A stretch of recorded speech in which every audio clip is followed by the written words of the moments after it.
it's December 1st, which means it's the season where I start hearing my name sung by a choir from mall speakers. There you go. And other women, when their name's in a song, it's like, that could be your anthem. Roxanne, Jolene, my personal favorite, It's Britney, bitch.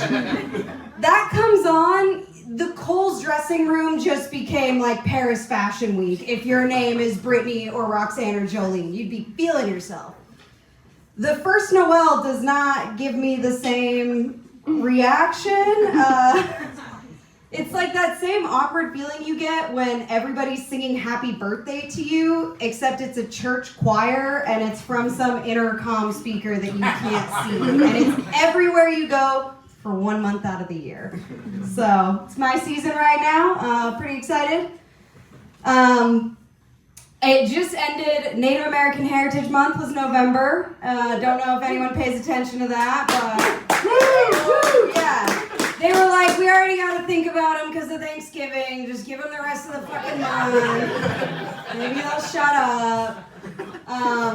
I myself am Native American and Cherokee, and for that reason, I know I'm not the first Noelle, like in the song, but I think I'm the Cursed Noelle.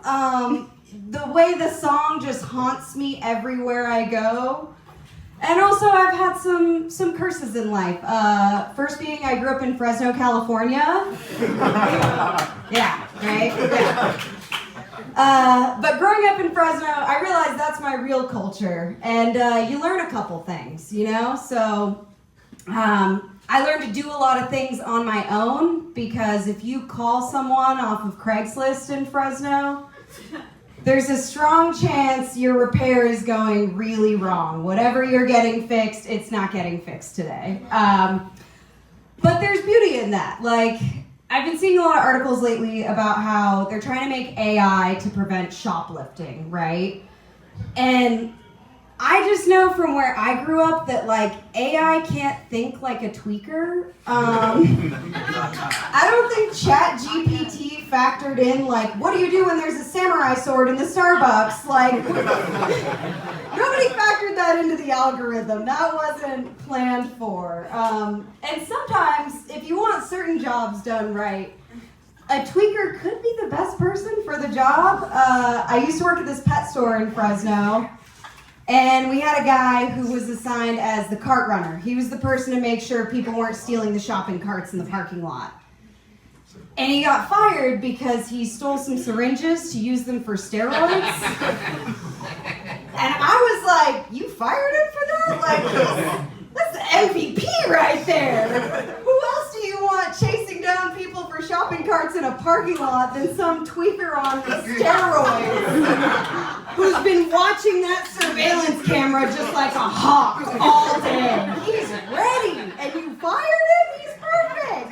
You're never going to get a better person for that job, you know? So there's some jobs where you might want to hire a tweaker, and there's others where it's a fun experience, right, to see what they're going to do. I had my Uncle Greg. He looks like a sunburned Danny DeVito, and he ran a sewer inspection business.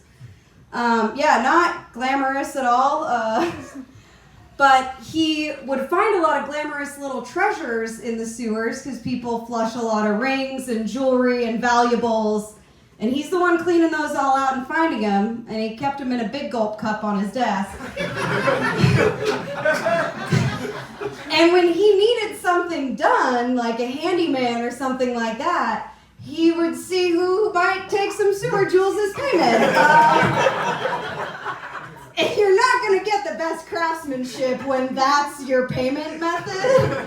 It's like, well, what do you want? You want this old engagement ring I found in the toilet? Like, it's yours. So he had a truck. He dented the back of his truck, hired a tweaker to fix it, and guy comes back 3 days later. He's like, hey man, I haven't slept, but you're gonna love the work I did. You're gonna love it.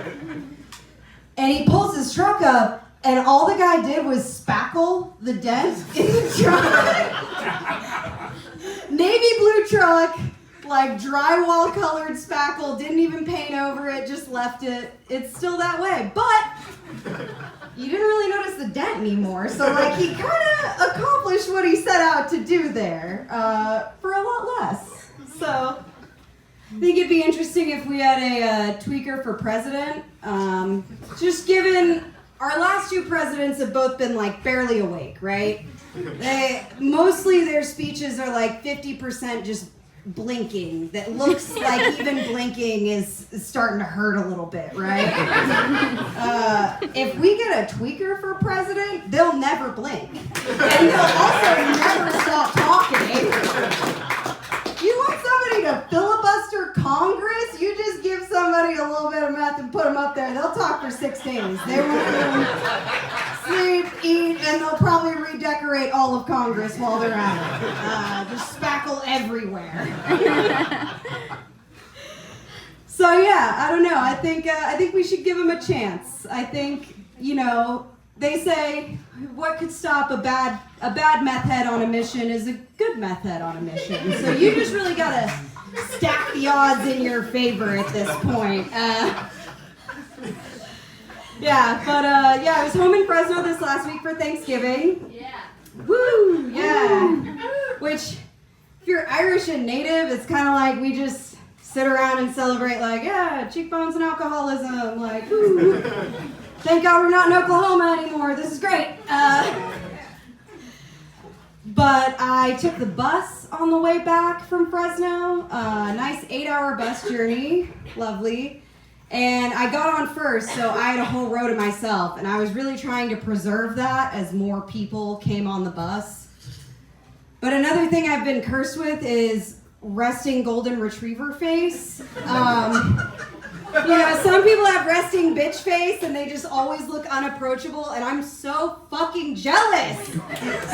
Because you know how hard it is to get people to not sit next to you on a bus from Fresno when you look like this? I'm like, hey, oh, you want to, oh, like, scoop right on over. And then I'm just crammed into the corner for the next, 8 hours. So I was trying different strategies to try to look like someone you wouldn't want to sit next to on the bus from Fresno, and really tough crowd to do that in, really difficult. But so the first guy, I like have all my shit spread out everywhere. I'm taking up a lot of space, hoping that works. And it did not. I get this big Hell's Angel looking dude that comes and sits right down next to me. I was like, nice, perfect. And then the bus kept going on. I was trying to come up with other ways I could look mean and unapproachable. I'm like, let me bulldog, like, mean mug. Doesn't fucking work. It doesn't work for me. I can't do it. So I'm trying everything, and finally the last stop before they stop picking up more passengers is Irvine. And this kid gets on, he comes and he's like, can I sit here? I was like, yeah.